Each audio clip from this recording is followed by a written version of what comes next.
Aksi blokade jalan kembali terjadi di wilayah hukum Kepolisian Resort Maluku Tengah.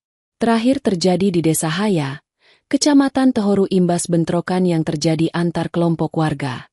Selain terhambatnya arus lalu lintas, aksi blokade kemudian berimbas terhadap suplai bahan bakar minyak jenis minyak tanah di kawasan itu.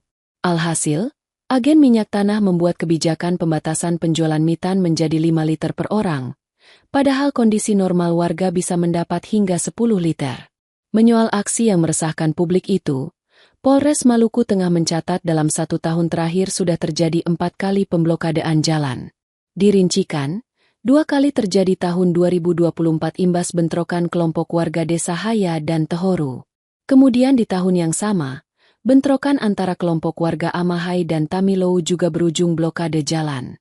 Dan keempat kalinya di awal Februari 2025 saat bentrokan kelompok warga Desa Haya dan Tehoru. Kasih Humas Polres Maluku Tengah, Ibtu Anton Kolau menyesalkan aksi blokade jalan lantaran menghambat kepentingan umum. Ibtu Anton pun mengimbau warga untuk langsung menyerahkan penanganan masalah ke pihak berwajib. Diberitakan sebelumnya, bentrok antar warga Desa Tehoru dan Desa Haya Senin 3/2/2024 malam, mengakibatkan akses jalan ke Masohi Maluku Tengah ditutup warga.